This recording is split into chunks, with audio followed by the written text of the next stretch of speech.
Hello बच्चों, हम पढ़ रहे हैं क्लास 10th का मैथ और आज हम पढ़ेंगे बहुपद। अगर आप भी इस बार हाई स्कूल में हैं और एग्ज़ाम देने वाले हैं तो इस चैनल को ज़रूर सब्सक्राइब कर लें। सारे वीडियो मैथ के आपको यहाँ मिल जाएंगे। तो सबसे पहले हम देखते हैं कि इस चैप्टर में हम क्या क्या पढ़ने वाले हैं। हम पॉलिनोमियल पढ़ेंगे, बहुपद के प्रकार, बहुपद की घात, बहुपद के शून्यक, बहुपद के शून्यक और गुणांकों में संबंध, उनका ज्यामितीय अर्थ क्या होता है, उदाहरण, और लास्ट में दोनों एक्सरसाइज के सारे प्रश्न भी हल करेंगे।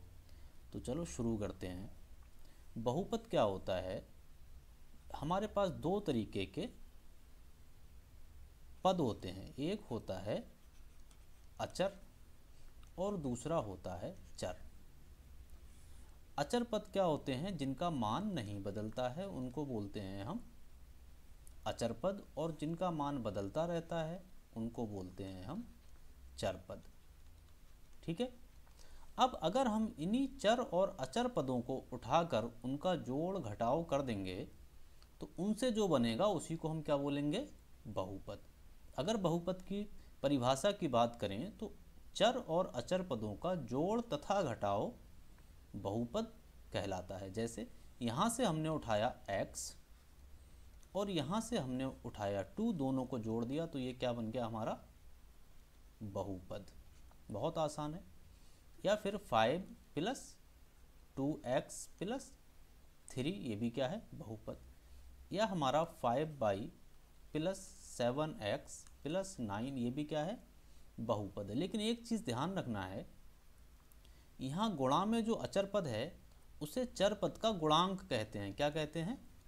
चर पद का गुणांक। वो इन दोनों को एक ही पद गिना जाएगा। तो इसमें कितने पद हैं? 1, 2 और 3। ठीक है। अगर हम जनरल बात करें तो x² + y + z, ये क्या है? एक बहुपद है।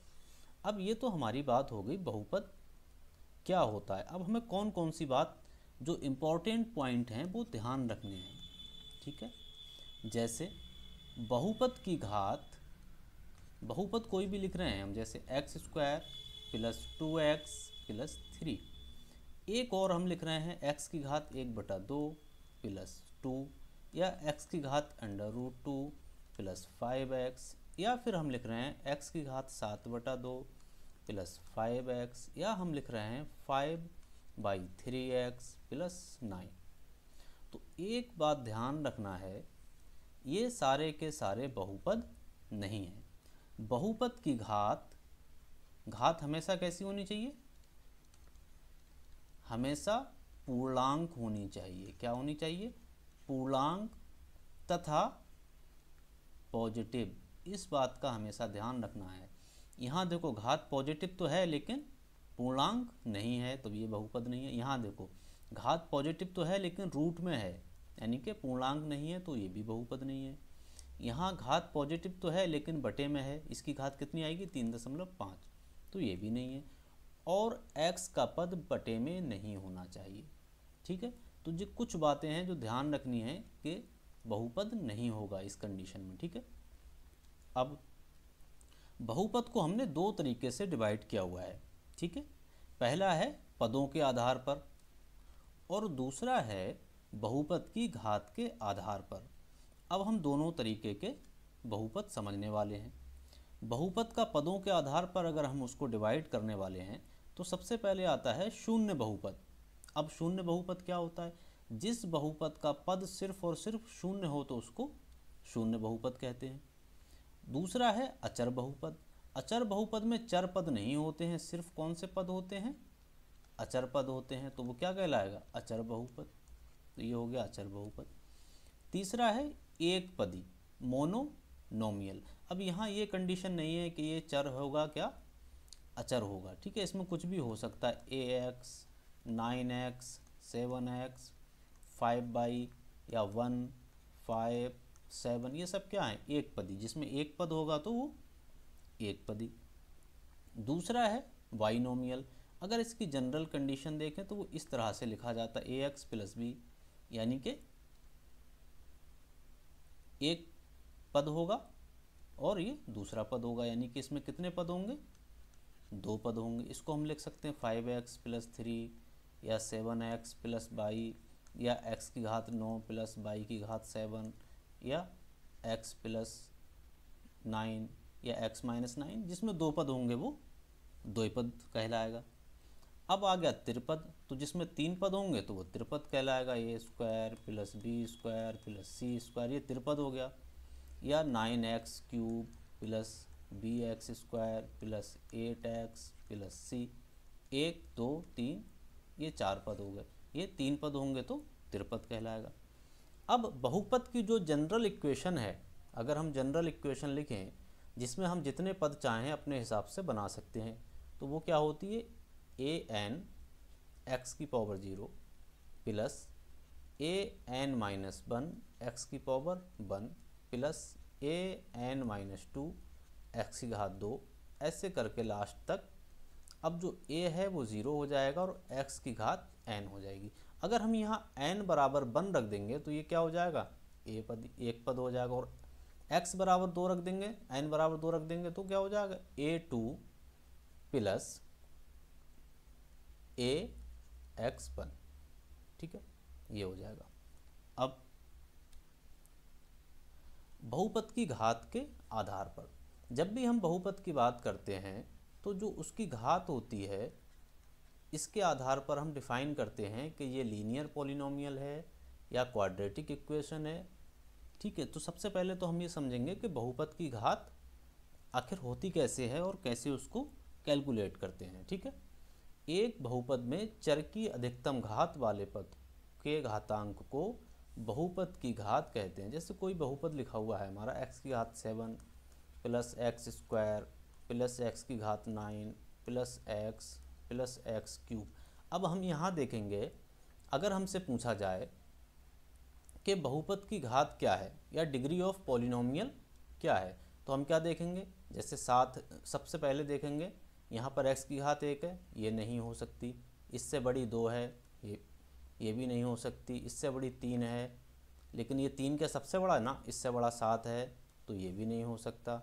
अब 7 से बड़ा 9 है, तो क्या होगा, बहुपद की घात अगर यहाँ पूछा जाए तो कितनी होगी, 9। इसी तरह से अगर हम कोई इक्वेशन लिखते हैं x की घात 100 + x की घात 7 + x की घात 5, तो हमसे ये अगर पूछा जाए कि x की पॉलिनोमियल की डिग्री क्या है या बहुपद की घात क्या है, तो बहुपद की घात कितनी हो जाएगी, यहाँ पर बहुपद की घात बराबर कितनी हो जाएगी, 100। तो यहाँ तक तो समझ में आ गया होगा कि बहुपद की घात किसे कहते हैं और किस तरह से हमें उसको कैलकुलेट करना है, ठीक है। अब इसके बेसिस पर जो हम डिफाइन करते हैं वो पहला होता है लीनियर पॉलिनोमियल, यानी कि रैखिक बहुपद। रैखिक बहुपद क्या होता है, जिसकी घात 1 होती है, x + 7 या x + 2, 5x - 9, जो जनरल हमारी इक्वेशन होती है y = mx + c। ये एक तरीके की लीनियर इक्वेशन होती है और इसकी घात क्या होती है, 1 होती है। दूसरा है द्विघात बहुपद, क्वाड्रेटिक इक्वेशन। इसकी अगर जनरल इक्वेशन की हम बात करें तो वो होती है ax² + bx + c, और हमारी रैखिक की जनरल इक्वेशन होती है ax + b।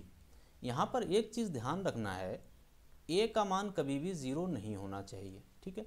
अगर a का मान 0 हो जाएगा तो यहाँ x की घात क्या हो जाएगी, 0, तो ये क्या हो जाएगी, अचर बहुपद हो जाएगा। और यहाँ पर भी एक बात ध्यान रखना है, a का मान कभी भी 0 नहीं होना चाहिए। अगर हम यहाँ a का मान 0 रख देंगे, x² + bx + c, तो ये क्या बन जाएगा, bx + c, तो ये क्या हो जाएगी, रैखिक बहुपद हो जाएगा, ठीक है। तो इस बात का ध्यान रखना है। अब अगला देखते हैं हम,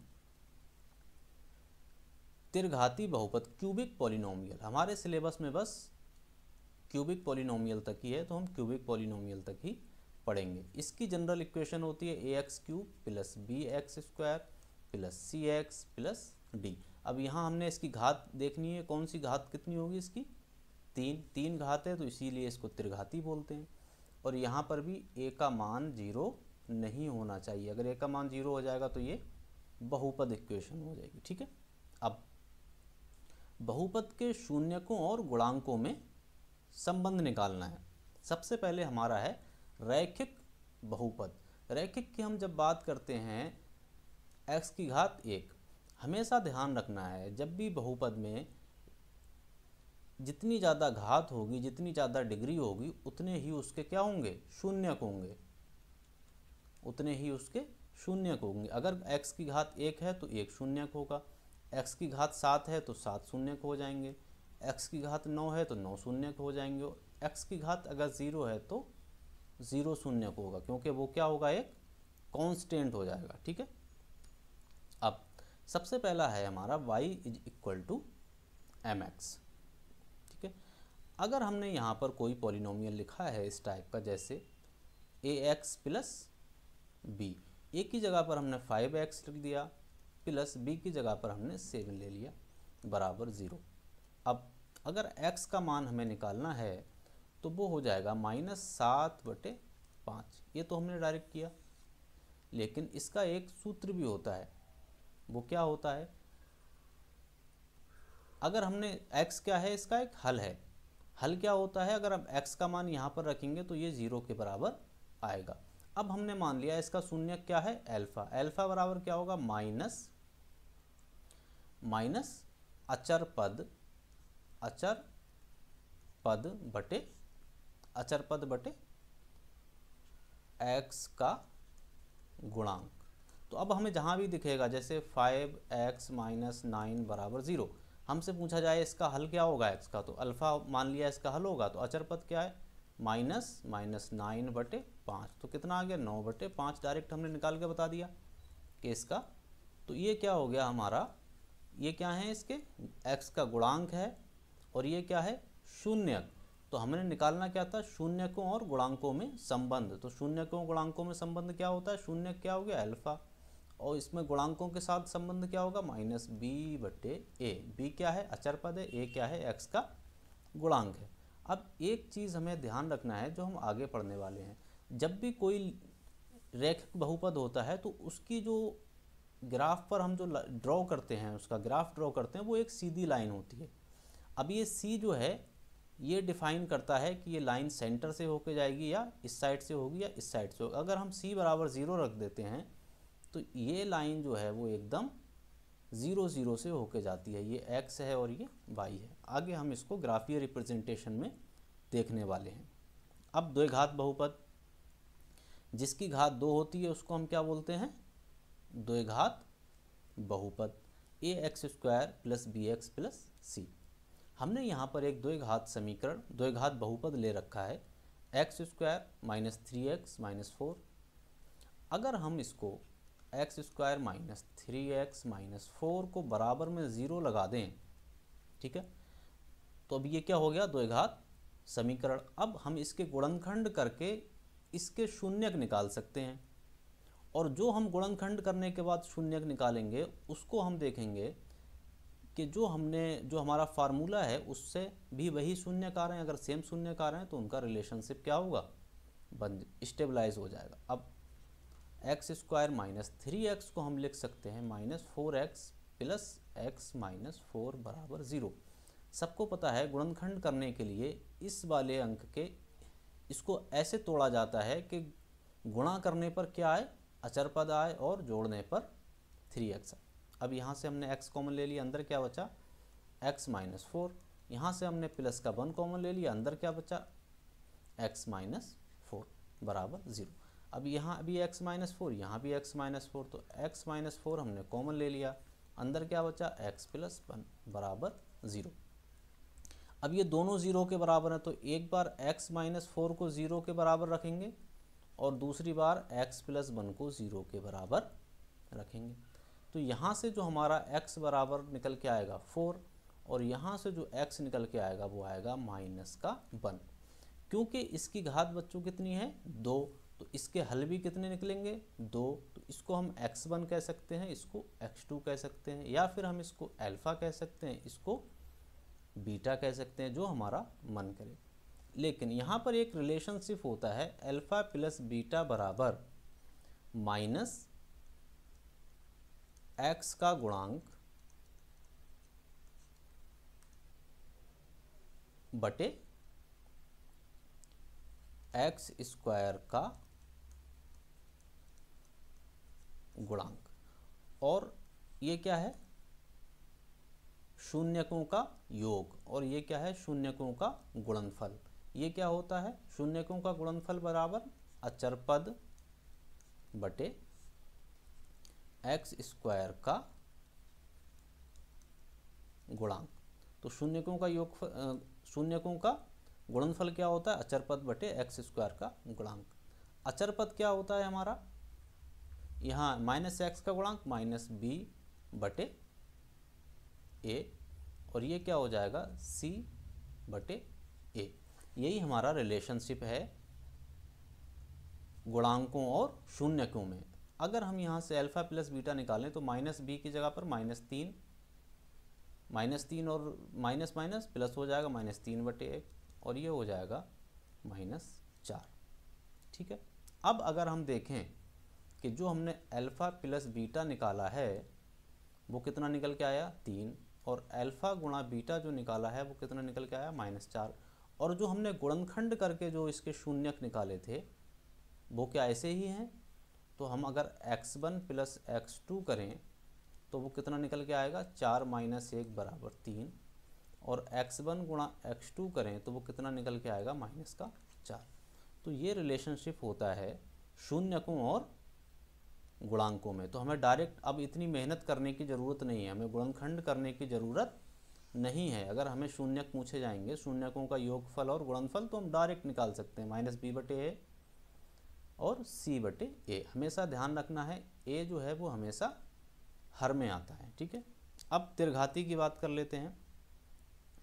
त्रिघाती का मतलब x³ है, x की घात कितनी है, 3 है, ax³ plus bx² plus cx plus d। हाँ, यहाँ एक बात ध्यान रखनी है, a बराबर 0 नहीं होना चाहिए। अगर a बराबर 0 है तो ये क्या हो जाएगा, द्विघाती हो जाएगा।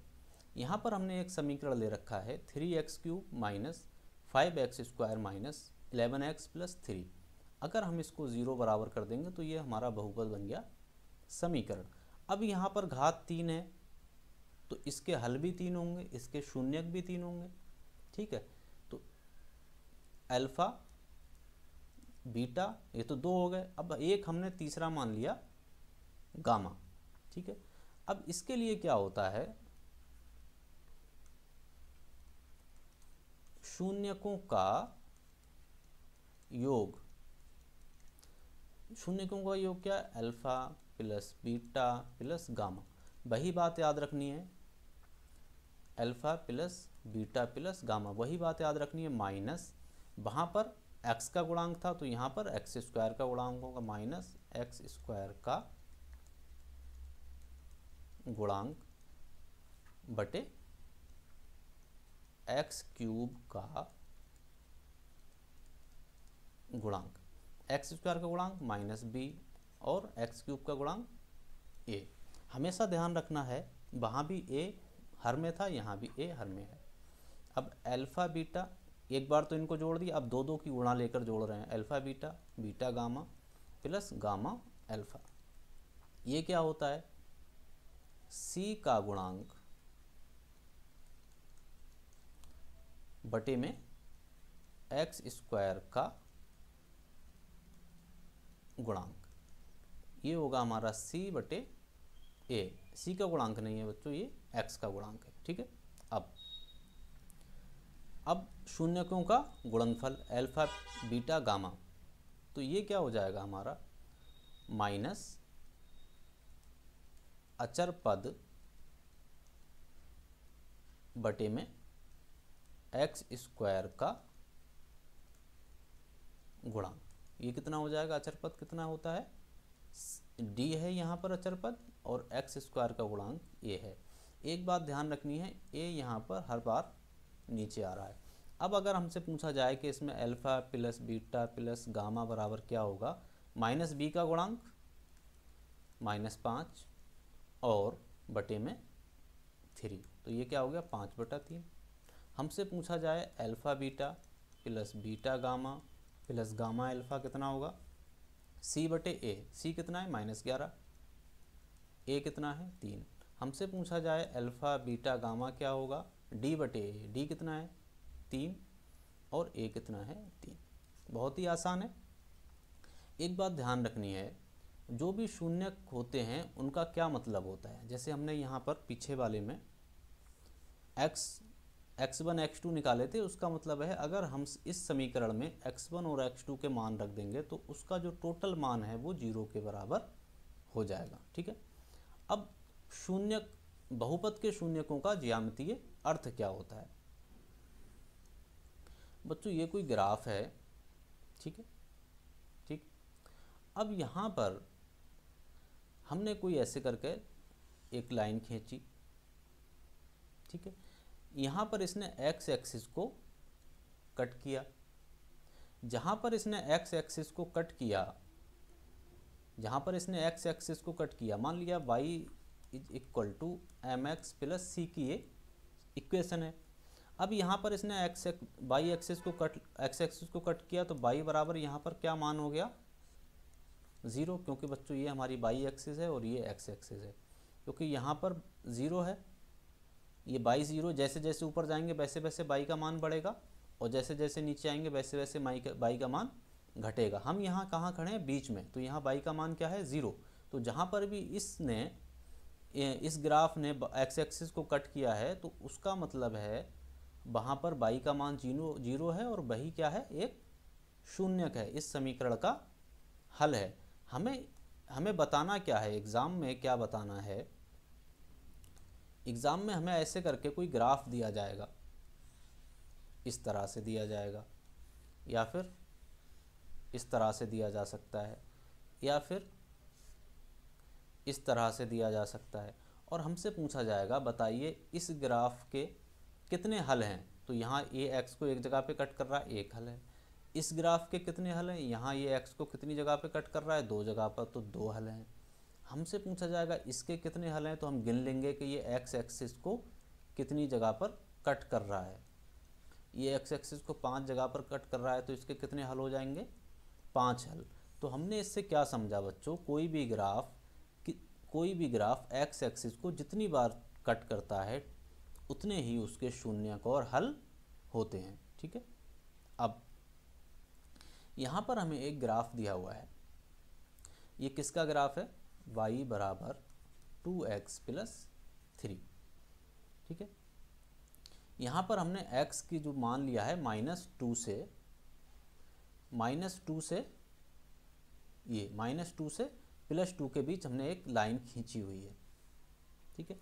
हमने -2 से +2 के बीच एक लाइन खींची हुई है। अगर हम -2 रखेंगे इस इक्वेशन में तो y का मान आता है, जैसे y बराबर क्या है 2x, 2 और x की वैल्यू हमने रखी है -2 प्लस 3, तो ये कितना आएगा, 2 दूनी 4, माइनस का 4 प्लस का 3 बराबर -1। अब हमने x बराबर -2 रखा तो y का मान कितना आया, -1। इसी प्रकार से अगर हम x का मान 2 रखेंगे तो x बराबर 2 रखेंगे प्लस 3 तो कितना आएगा 7। तो यहाँ पर हमें y का मान कितना आया 7। तो हमें 2 पॉइंट मिल गए, x1 y1। x1 कितना मिला -2 -1, y1 y2 और x2 और y2 कितना मिला 2, 7।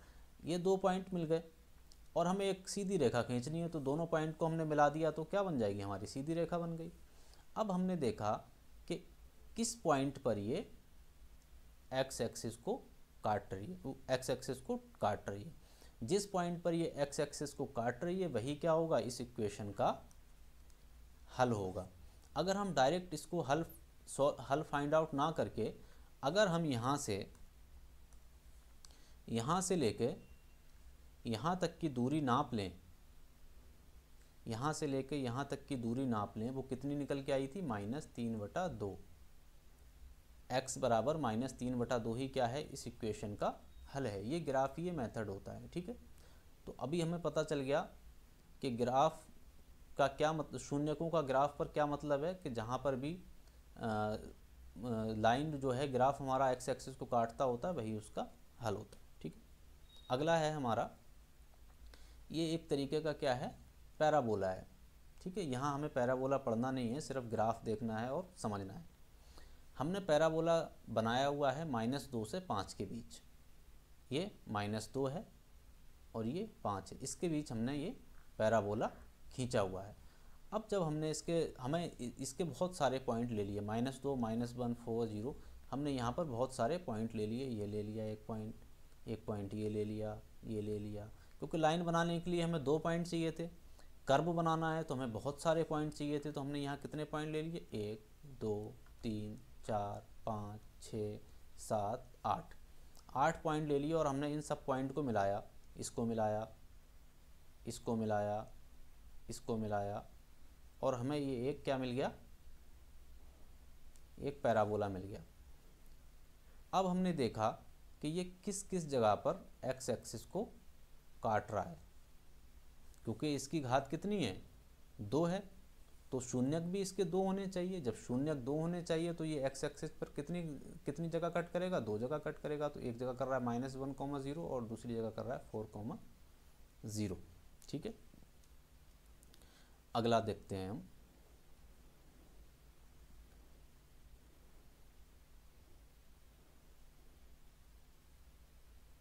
यहाँ पर हमसे पूछा गया है कि इस ग्राफ के कितने हल हैं। तो ये एक्स एक्सिस को कितनी जगह काट रहा है, 2 जगह, तो इसके कितने हल हो गए, 2। हल बोलो, शून्यक बोलो, सॉल्यूशन बोलो, एक ही बात है। इस ग्राफ के कितने हल हैं, अगर इस ग्राफ की हम बात करें तो ये एक्स स्क्वायर का ग्राफ है, ठीक है, और ये इस ग्राफ के कितने हल हैं, 1, 2, ये भी 2 जगह कट कर रहा है तो इसके भी 2 हल हैं। अच्छा, इस ग्राफ के कितने हल हैं, ये सिर्फ क्या कर रहा है, एक जगह कट कर रहा है तो इसका कितने हल हैं, 1 हल है। ठीक है, और ये ग्राफ कितनी जगह कट कर रहा है, ये भी एक जगह कट कर रहा है तो इसके भी कितने शून्यक होंगे, 1 शून्यक होगा। अगला हमारे पास है, ये देखो, ये कहीं भी कट नहीं कर रहा है एक्स एक्सिस को, तो इसके शून्यक कितने हैं, 0। ये भी कहीं कट नहीं कर रहा तो इसके शून्य। ठीक है बच्चों, इस वीडियो में इतना ही है। अगले वीडियो में हम उदाहरण सॉल्व करेंगे, और चैनल को ज़रूर सब्सक्राइब कर लें। अगर आप भी इस बार हाई स्कूल का एग्ज़ाम देने वाले हैं तो ये चैनल आपके लिए बहुत ही महत्वपूर्ण हो सकता है। उदाहरण है हमारा, नीचे दी गई आकृति 2.9 में ग्राफों को देखिए और प्रत्येक आकृति जहां y equal to P X है। y का तो मतलब पता है, पी एक्स का मतलब होता है, p जो है वो कोई बहुपद है जो x का फंक्शन है, जो x² + x + 9x इस तरह से भी हो सकता है और कुछ भी हो सकता है। p का मतलब है, p जो है वो एक x का फंक्शन है, का ग्राफों के प्रत्येक के लिए px के शून्यकों की संख्या ज्ञात कीजिए। हम पहले ही पढ़ चुके हैं, कोई भी ग्राफ अगर x एक्सिस को कट करता है तो वो उसका क्या होता है, शून्यक होता है, और अगर वो एक से ज़्यादा जगह पर कट करता है तो उसके एक से ज़्यादा शून्यक होते हैं। यहाँ पर ये ग्राफ सिर्फ एक जगह पर कट कर रहा है तो इसके शून्यकों की संख्या कितनी हो गई, 1। ये ग्राफ यहाँ पर भी कट कर रहा है और यहाँ पर भी कट कर रहा है, तो x का मान जो यहाँ निकल के आएगा, मान लिया यहाँ x का मान x1 निकल के आएगा और यहाँ x का मान x2 निकल के आएगा, तो इसके कितने शून्यक हो जाएंगे, 2। ठीक है, इसी प्रकार से ग्राफ नंबर जो 3 है, ये 3 जगह पर कट कर रहा है तो इसमें x के कितने मान निकल के आएंगे, 3। ठीक है, जैसे इसका शून्यक अल्फा है तो इसका शून्यक 2 है तो मान लिया अल्फा बीटा होंगे, और इसके 3 शून्यक हैं तो क्या होंगे, अल्फा बीटा और गामा, तो इसके शून्यक कितने होंगे, 3। ठीक है, एक बात हमेशा ध्यान रखनी है, जितनी जगह पर ग्राफ एक्स एक्सिस को कट करेगा उतने ही उसके शून्यक होंगे। ठीक है, अब अगला सवाल है, देखो ये एक सीधी लाइन है और ये कहाँ पर कट कर रही है, एक बिंदु पर कट कर रही है, तो इसके शून्यक कितने होंगे, 1। और ये भी देखो कट नहीं कर रही है, टच कर रहा है, ये क्या है, पैराबोला एक पॉइंट पर टच कर रहा है तो इसके शून्यक कितने होंगे, 1। इसको आप गिन लो कितनी जगह पर कट कर रहा है, 1, 2, 3, 4, तो इसके शून्यक कितने हो गए, 4। और इसी प्रकार से अगर कोई ग्राफ ऐसे बना होता, ये भी पैराबोला है, ये कहीं पर कट नहीं कर रहा है तो इसका शून्यक कितना हो जाता, 0। ठीक है, अगला उदाहरण है हमारा द्विघात बहुपद x square plus 7x plus 10 के शून्य ज्ञात कीजिए। सबसे पहले शून्य ज्ञात करने का जो हमारा तरीका है वो बहुत ही आसान है। हम क्या करते हैं, इसको ज़ीरो के बराबर करते हैं और इसके गुणनखंड कर लेते हैं। ठीक है, एक्स स्क्वायर प्लस 7x के हमें दो भागों में बांटना है, जो गुणा करने पर 10 आए और जोड़ने पर 7 आए। तो हम इसको लिख सकते हैं 5x प्लस 2x प्लस 10 बराबर 0। अब हमें यहाँ से इस तरह से कॉमन निकालना है कि जो इन दोनों के जो अंदर बचे वो सेम बचे। जैसे यहाँ से हम x कॉमन निकाल रहे हैं तो x प्लस 5 बचेगा। अब हमें यहाँ भी x प्लस 5 करना है तो यहाँ से हम क्या करेंगे, सिर्फ 2 कॉमन निकाल लेंगे तो अंदर क्या बचेगा, x प्लस 5 बराबर 0। अब देखो यहाँ दोनों में x प्लस 5 है, यहाँ x प्लस 5 है, इसको हम क्या कर सकते हैं, कॉमन निकाल सकते हैं। यहाँ क्या बचेगा, x और यहाँ बचेगा 2, तो इसको हम लिख देंगे x प्लस 2 बराबर 0। अब देखो ये दो संख्याओं का गुणनफल है 1 2, दोनों संख्याओं का गुणनफल क्या है, 0 है। तो ये या तो ये 0 होनी चाहिए या फिर दोनों 0 होनी चाहिए। तो एक बार हम x प्लस 5 को 0 के बराबर रख लेंगे और दूसरी बार हम x प्लस 2 को क्या करेंगे, 0 के बराबर रख लेंगे। तो यहाँ से x का मान जो निकल के आएगा, x 0 के उस तरफ जाएगा तो माइनस का 5 निकल के आएगा और यहाँ से जो x का मान निकल के आएगा वो माइनस का 2 निकल के आएगा।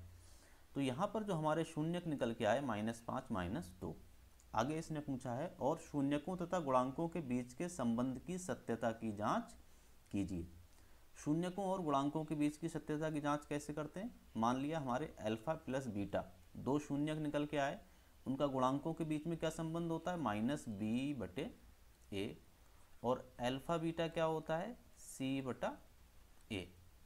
यहाँ पर अगर हम ये जो समीकरण हमारा दिया हुआ है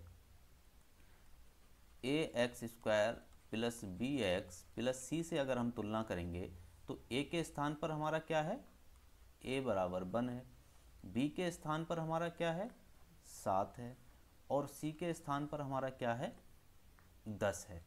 अगर हम शून्यकों का योगफल निकालेंगे तो कितना निकल के आएगा, -b यानी कि -7/1, और शून्यकों का गुणनफल निकालेंगे तो कितना निकल के आएगा, 10/1। ठीक है। अब अगर हम यहाँ से शून्यकों का जो हमने पहले निकाले हैं, मान लिया ये x1 है और ये x2 है, तो x1 प्लस x2 ये भी शून्यकों का क्या है, योग है, -5 -2 बराबर -7, और x1 गुणा x2 बराबर कितना आ रहा है, 10। तो यहाँ पर हम कह सकते हैं जो हमने शून्यक निकाले हैं और जो गुणांक हैं उससे जो शून्यक निकाल रहे हैं वो बराबर आ रहे हैं, यानी कि जो इनकी जो हमने शून्यक निकाले हैं वो एकदम सत्य हैं। ठीक है। अगला है हमारा बहुपद x स्क्वायर के शून्यक ज्ञात कीजिए और शून्यकों तथा गुणांकों के बीच संबंध की सत्यता की जांच कीजिए। ठीक है।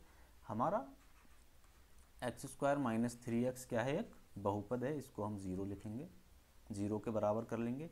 अब हम इसको कह सकते हैं x स्क्वायर -3 को हम लिख सकते हैं √3 का स्क्वायर बराबर 0। अब बच्चों यहाँ पर आप देखोगे ये एक तरीके का a square minus b square का सूत्र बन गया।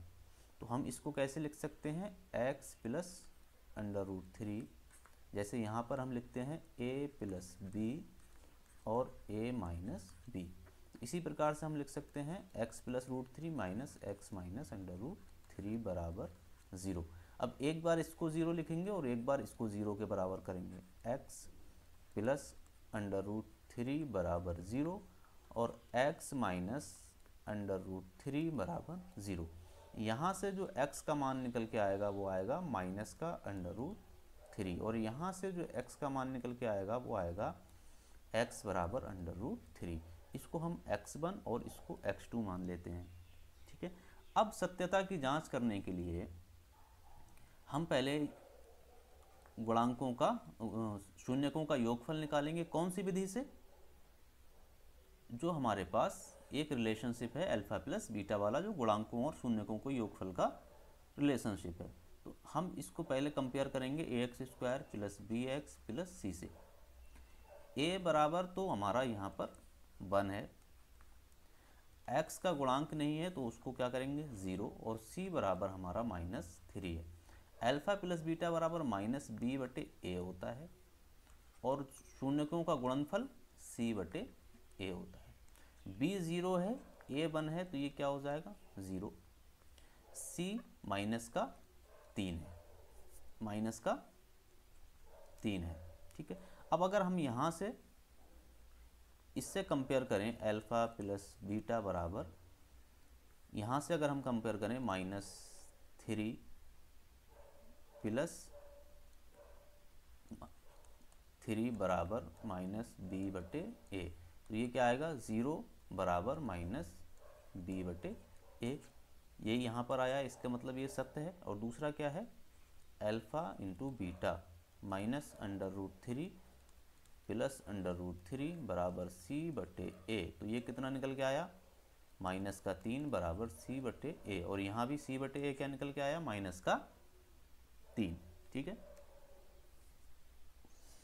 एक द्विघात बहुपद ज्ञात कीजिए जिसके शून्यकों का योग तथा गुणनफल।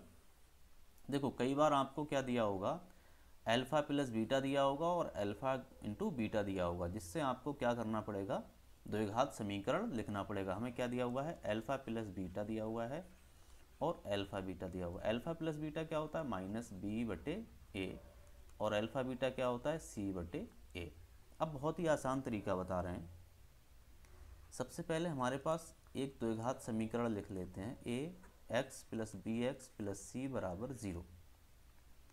अब इस तरीके से हमें ए बी सी तो दिया हुआ नहीं है, हमें -b/a दिया हुआ है, c/a दिया हुआ है, तो हम क्या करेंगे, ए को भाग कर देंगे, ए से भाग कर देंगे पूरे समीकरण को, a/a x square plus b/a x plus c/a बराबर 0। ए से ए कट जाएगा तो ये बचेगा x square plus b/a x plus c/a बराबर 0। एक्स स्क्वायर, अब यहाँ पर हमें -b/a लाना है, तो हम यहाँ -b कर दें और अंदर -b/a लिख सकते हैं, x प्लस c/a बराबर 0। तो देखो बच्चों, हमें यहाँ पर एक बहुत ही अच्छा सा क्या मिल गया, एक सूत्र मिल गया। जैसे जब भी हमें द्विघात समीकरण लिखना हो तो हम क्या करेंगे, एक्स स्क्वायर माइनस शून्यकों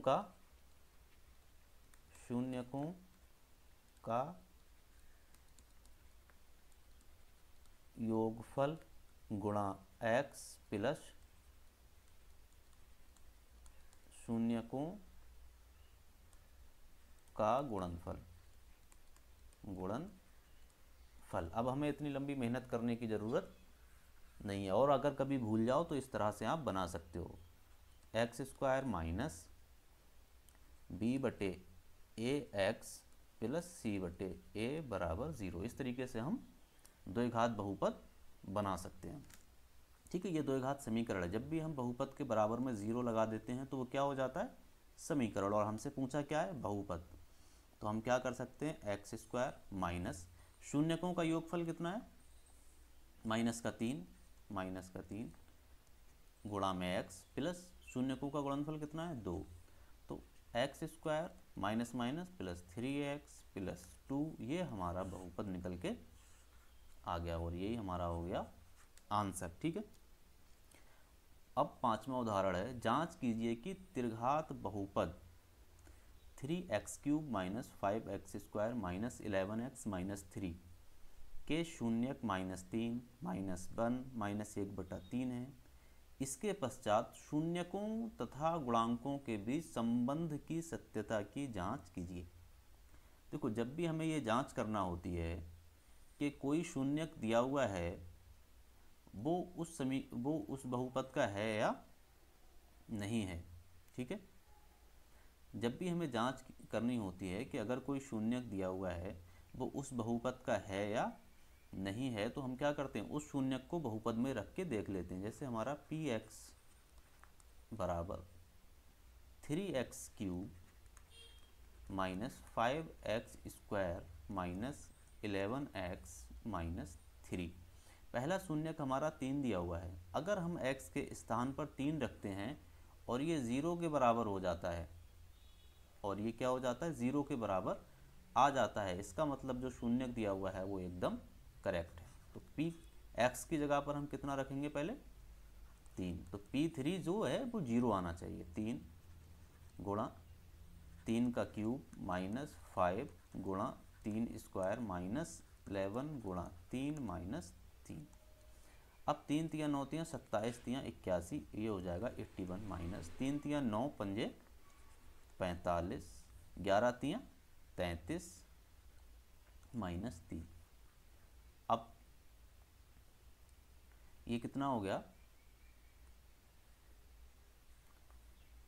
33 और 3 36, और 36 में अगर आप 81 हो गया और ये भी माइनस 81 हो जाएगा बराबर 0। तो इसका मतलब है जो 3 है वो इसका एक शून्यक है। अब दूसरा वाला है हमारा क्या है, -1। अब -1 रख के देख लेते हैं।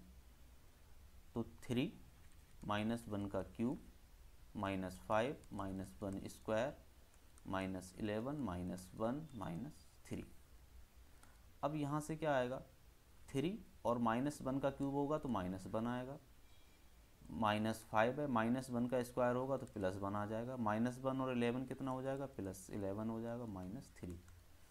अब ये -3 है, ठीक है, -5 है, +11 है, -3 है। अगर हम इन सबको जोड़ते हैं 8 5 13 और 3 11, तो ये आ जाएगा 11 - 11 बराबर 0। अतः हम कह सकते हैं -1 भी इसका एक शून्यक है। अगला है हमारा -1/3। तो 3x तो ऐसे ही रहेगा, 3 तो ऐसे ही रहेगा, x के स्थान पर हम -1/3 का क्यूब -5 -1/3 का क्यूब -11 गुणा -1/3 -3। अब अगर हम इसको हल करेंगे तो ये आएगा हमारा 3 तिया 9 तिया 27, माइनस का 3/27 माइनस 3 तिया 9, 5/9 माइनस, ये माइनस है ये प्लस है तो माइनस प्लस प्लस हो जाएगा, माइनस माइनस प्लस हो जाएगा, प्लस 11/3 ठीक है, और ये हो जाएगा -3।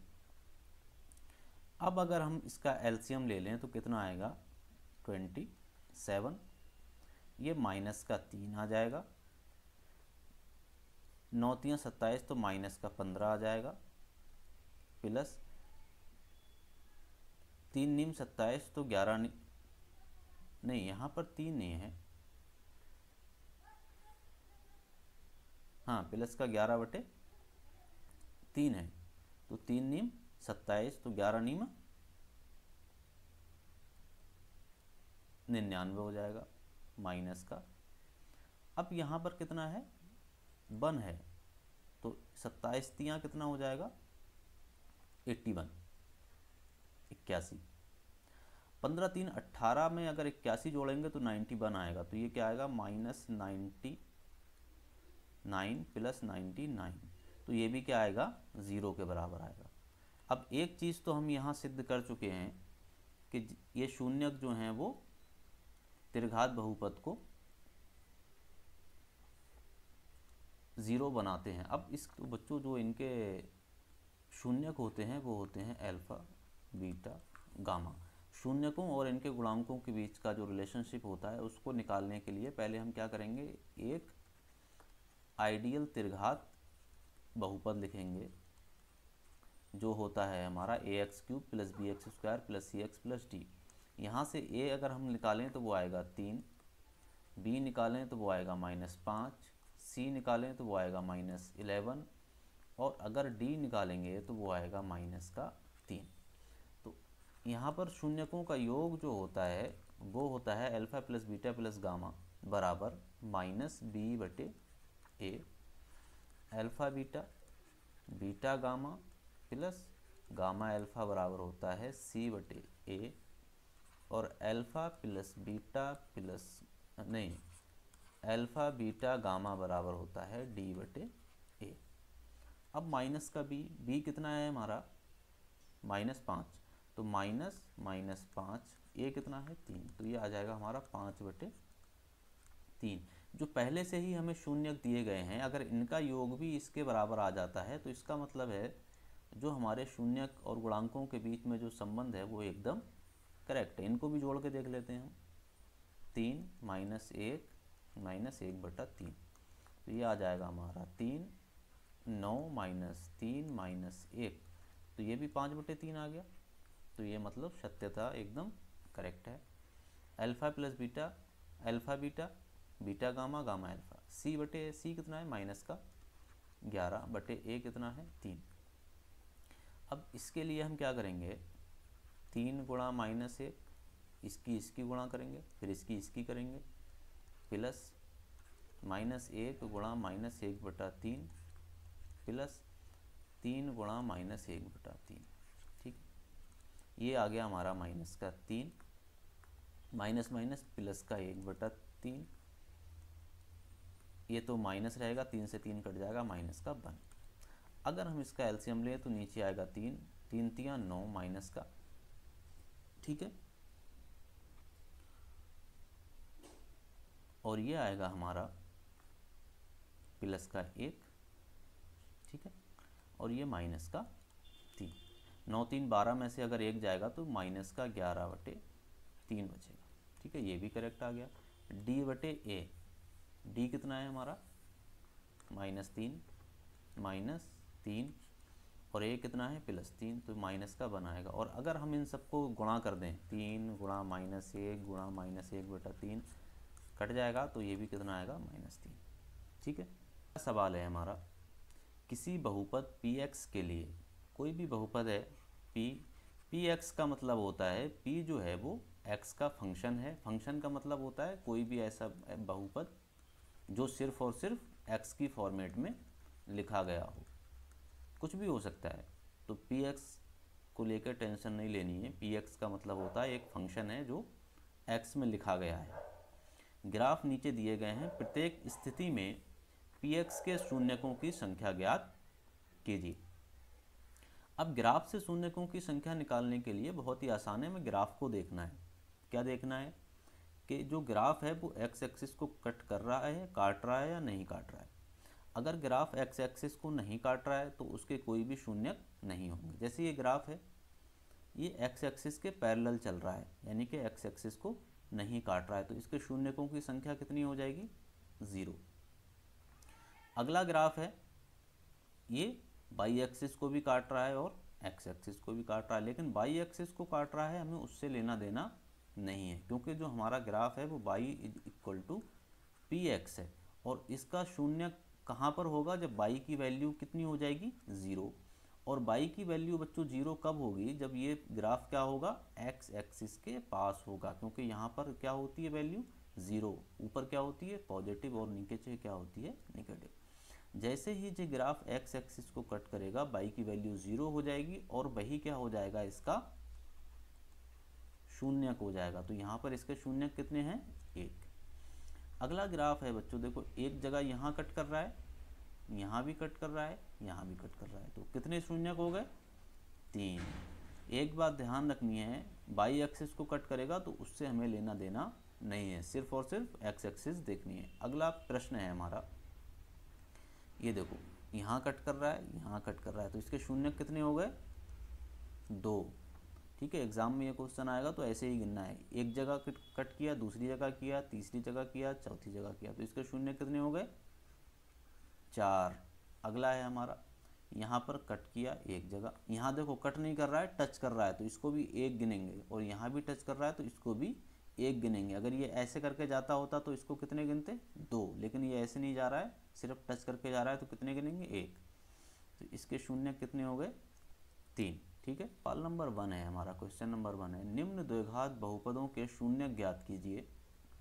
शून्यकों तथा गुणांकों के बीच संबंध की सत्यता की जांच कीजिए। पहले हमें शून्यक निकालना है और गुणांकों और शून्यकों के बीच का जो संबंध होता है अल्फा प्लस बीटा, अल्फा गुणा बीटा बराबर, वो भी हमें जांच करनी है। तो पहला हमारा है x² - 2x - 8, अब जब भी हम शून्यक निकालते हैं तो जो द्विघात बहुपद को हमें द्विघात समीकरण में बदलना पड़ता है। जब उसके बराबर में हम 0 रख देंगे तो ये द्विघात समीकरण हो जाएगा। अब गुणनखंड विधि से हम इसके शून्यक बहुत ही आराम से निकाल सकते हैं।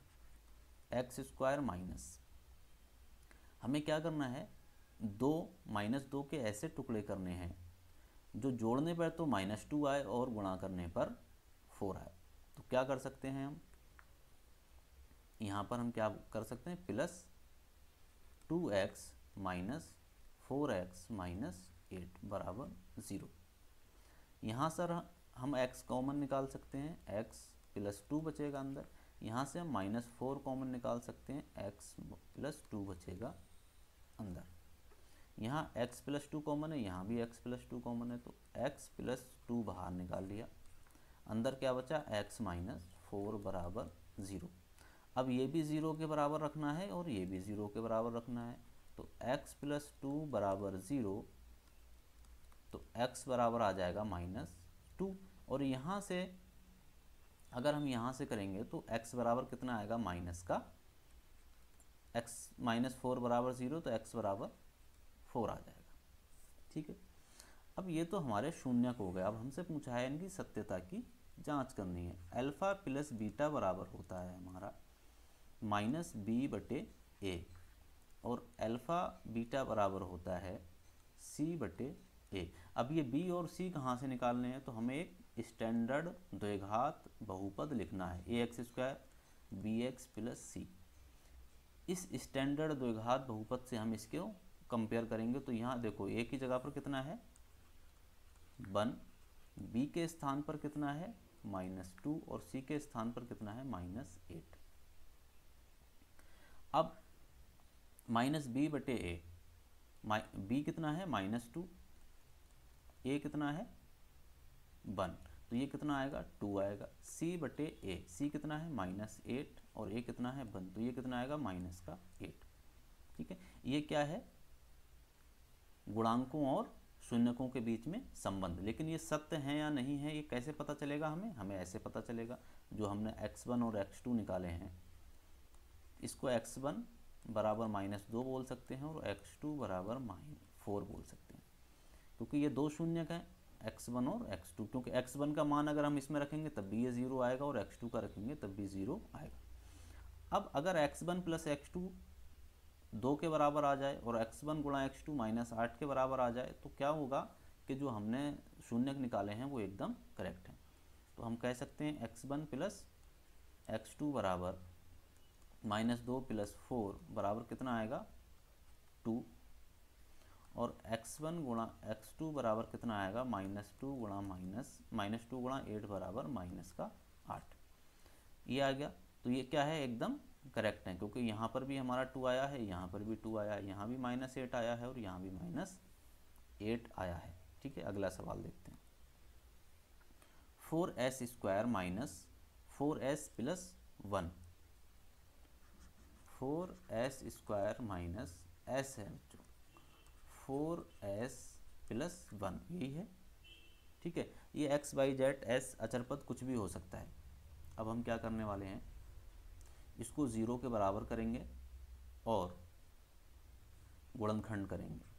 4s² माइनस, ये 4s है, तो इसके हमें ऐसे दो टुकड़े करने हैं जो जोड़ने पर तो कितना है 4 आए और घटाने पर कितना है, जोड़ने पर 4 आए और गुणा करने पर कितना है 4, क्योंकि इसकी हम इससे गुणा करेंगे। तो ये आएगा, इसको हम 2s - 2s लिख सकते हैं +1।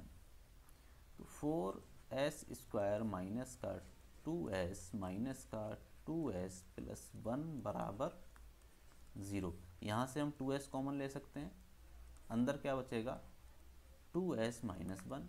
यहाँ हम क्या करते हैं -1 कॉमन ले लेते हैं, तो अंदर क्या बचेगा 2s - 1 बराबर 0। यहाँ पर भी 2s - 1 है, यहाँ पर भी 2s - 1 है, इसको हम बाहर निकाल सकते हैं 2s - 1, और अंदर क्या बचेगा 2s - 1 बराबर 0। इन दोनों को 0 के बराबर रखेंगे, 2s - 1 बराबर 0, 2s - 1 बराबर 0। तो तो यहाँ से s बराबर निकल के आएगा 1/2 और यहाँ से भी s बराबर निकल के आएगा 1/2। तो इसके जो दोनों शून्यक हैं वो क्या हैं, बराबर हैं। अब अल्फा प्लस बीटा बराबर -b/a और अल्फा बीटा बराबर c/a। यहाँ पर b कितना है, -4, तो b की जगह पर हम रखेंगे -4। a कितना है बच्चों, 4, तो ये निकल के आएगा माइनस और माइनस हो जाएगा +4/4 बराबर 1। ठीक है, c कितना है 1, a कितना है 4, तो ये आ जाएगा 1/4। ठीक है, अब अगर हम इनको, ये तो हमारा क्या हो गया, शून्यकों और गुणांकों में रिलेशनशिप निकल के आ गया। अब चेक करना है कि सत्य है या नहीं। तो जो हमने गुणांक, जो हमने हल निकाले हैं उनको हम योगफल और गुणनफल करके देख लेते हैं। s1 + s2 बराबर 1/2 + 1/2 बराबर 1 आएगा। s1 गुणा s2 बराबर 1/2 गुणा 1/2 बराबर 1/4 आएगा। ठीक है, और यही हमारा पहले आया है। ये तो हमारा part, question number second part था। ठीक है, अगला पार्ट है हमारा 6x² - 3x - 7। ये आपको खुद करना है। ठीक है, अगला पार्ट है हमारा 4 वाला, 4u² + 8u। ये मैं कर देता हूँ, 4u² + 8u। ये आपको खुद करना है और आंसर भी बताना है कमेंट करके। ठीक है, +8u बराबर 0। अगर हम इसको कंपेयर करें ax² + bx + c से, तो यहाँ क्या है, c गायब है, लेकिन ये द्विघात समीकरण कहलाएगा क्योंकि इसकी अचर पद की मैक्सिमम घात कितनी है, 2। ठीक है, यहाँ पर हमें गुणनखंड करने के लिए इसको तोड़ने की ज़रूरत नहीं है, हम डायरेक्ट 4u बाहर निकाल सकते हैं। अंदर क्या बचेगा, u + 2u बराबर 0। अब एक बार इसको 0 रखेंगे, एक बार इसको 0 रखेंगे।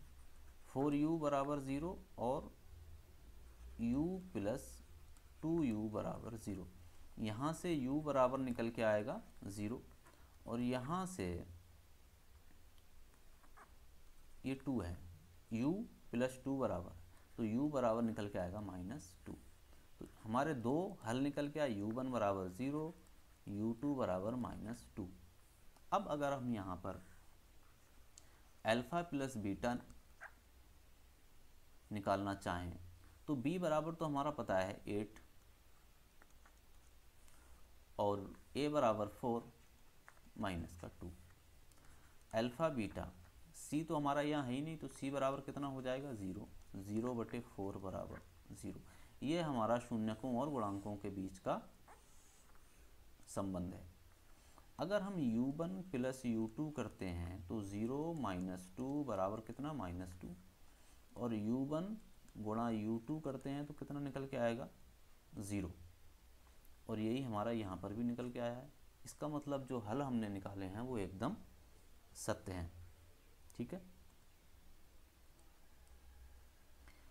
अगला हमारा है t² - 15। ठीक है, t² - 15 बराबर 0। ये बहुत ही आसान है इसके गुणनखंड करना। t² - 15 को हम बच्चों लिख सकते हैं √15 का स्क्वायर। ठीक है, बराबर 0। अब ये एक बन गया a² - b²। इसका क्या फार्मूला होता है, a + b और a - b। ठीक है, इसको हम लिख सकते हैं t - √15 और t + √15 बराबर 0। एक बार इसको 0 के बराबर रख देंगे, एक बार इसको 0 के बराबर रख देंगे, तो t - √15 बराबर 0 इम्प्लाइज t बराबर कितना हो गया, √15। और इसी प्रकार से t + √15 को अगर हम 0 के बराबर रखेंगे तो t बराबर निकल के आएगा -का √15। इसको t1 बोल सकते हैं और इसको t2 बोल सकते हैं। इस t की वैल्यू अगर हम इस समीकरण में रखेंगे तो क्या आएगा, 0। अब हम अपने स्टैंडर्ड समीकरण से इसको कंपेयर करने वाले हैं। ए के स्थान पर हमारा 1 है, बी के स्थान पर हमारा 0 है क्योंकि इसमें टी का पद है ही नहीं, और सी के स्थान पर -15 है। अब अल्फ़ा प्लस बीटा बराबर -b/a, b 0 है, a हमारा 1 है तो ये 0 आएगा। अल्फ़ा गुणा बीटा बराबर c/a, c कितना है -15 है, a 1 है तो कितना आएगा -15। ये हमारा गुणांकों और शून्यकों में रिलेशन हो गया। लेकिन अगर हम t1 प्लस t2 करते हैं तो कितना आता है -√15 प्लस √15 बराबर 0। इसी प्रकार से अगर हम t1 गुणा t2 करते हैं तो कितना आता है -√15 गुणा -√15, ये कितना निकल के आता है 15। ठीक है, ये हमारा आंसर हो गया। अगला सवाल है 3x² - x - 4। ये आपको हल करना है, मैं थोड़ा सा हिंट दे देता हूँ। 3x² - x - 4 बराबर 0, गुणनखंड करने की हिंट दे देता हूँ। अगर आप इससे गुणा करेंगे तो क्या हो गया 12। अब आपको x को कितने टुकड़ों में तोड़ना है, 2 में, जो गुणा करने पर 12 आए और जोड़ने पर x आए। तो हम इसको लिख सकते हैं 3x² माइनस का, इसको हम लिख सकते हैं प्लस का 3x माइनस का 4x - 4। देखो 3x है और ये -4x, इनको जोड़ेंगे तो कितना आएगा x। तो यहाँ से हम 3x कॉमन निकाल सकते हैं, अंदर क्या बचेगा x + 1। यहाँ से -4 निकाल सकते हैं तो अंदर क्या बचेगा x + 1 बराबर 0। अब आप इसको आराम से हल कर सकते हैं। ठीक है, अगला है द्विघात बहुपद ज्ञात कीजिए जिसके शून्यकों का योग तथा गुणनफल क्रमशः दी गई संख्याएं हैं। हम पिछले वीडियो में इसको बनाना सीख चुके हैं, लेकिन यहाँ भी हम एकदम बेसिक से बनाना सीखेंगे। देखो कोई भी द्विघात समीकरण क्या होता है, ax² + bx + c, ये बहुपद है। अगर इसके बराबर में 0 लगा देंगे तो ये समीकरण बन जाएगा बराबर 0, द्विघात समीकरण हो गया ये। अब हम क्या करेंगे, पूरे समीकरण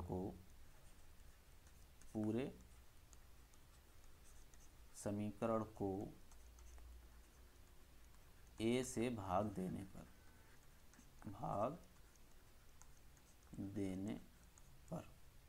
a से भाग देंगे तो जी a/a x² हो जाएगा प्लस b/ax हो जाएगा प्लस c/a बराबर 0। a से a कट जाएगा, x² plus b/ax plus c/a बराबर 0। बच्चों आपको याद होगा अल्फ़ा प्लस बीटा बराबर होता है -b/a और अल्फ़ा बीटा बराबर होता है c/a। देखो c/a तो हमें मिल गया, b/a हमें मिल गया, लेकिन माइनस का नहीं मिला। तो हम इसको लिख सकते हैं x² माइनस और अंदर भी -b/a, माइनस माइनस गुणा होगी प्लस होकर यही आ जाएगा प्लस x प्लस c/a बराबर 0। अब हम यहाँ पर शून्यकों का योग और गुणनफल रखेंगे और आंसर आ जाएगा। तो x² माइनस, यहाँ अगर हमें आसानी से लिखना है तो शून्यकों का योगफल गुणा x प्लस शून्यकों का गुणनफल। ठीक है, आसान भाषा में अगर हमें लिखना है तो हम इसको क्या करेंगे, x² minus alpha plus beta गुणा x प्लस अल्फ़ा बीटा बराबर 0। ये हमारा द्विघात समीकरण लिखने की सूत्र हमें मिल गया। ठीक है, अगर कभी बच्चों भूल जाओ तो इस तरह से आप इसको बना भी सकते हो। अब हम बहुत आसानी से लिख सकते हैं x² minus alpha plus beta x plus alpha beta बराबर 0। अब यहाँ पर समीकरण 1 में अल्फ़ा बराबर -1 है, बीटा बराबर 1/4 है। ठीक है, और हम अगर अल्फ़ा प्लस बीटा निकालेंगे तो -1 प्लस 1/4, तो कितना निकल के आएगा बच्चों, माइनस का 3/4। और अल्फ़ा बीटा निकालेंगे तो कितना निकल के आएगा, -1/4। ठीक है, अब यहाँ रख दो उसको, x² minus alpha plus beta कितना है, -3/4 x, और अल्फ़ा बीटा कितना है, -1/4 बराबर 0। तो ये निकल के आएगा हमारा x² प्लस 3/4 x माइनस 1/4 बराबर 0। ये हमारा द्विघात समीकरण निकल के आ गया। अगर इसको और आसान बनाना है तो इस पूरे समीकरण को हम क्या करेंगे, 4 से गुणा कर देंगे, तो ये हो जाएगा 4x² प्लस 3x माइनस 1 बराबर 0। ये हमारा सॉल्यूशन नंबर 1। ठीक है, अब अगला प्रश्न देखते हैं हम। देखो बहुत आसान है, तीसरा नंबर मैं आपको बताता हूँ। ठीक है,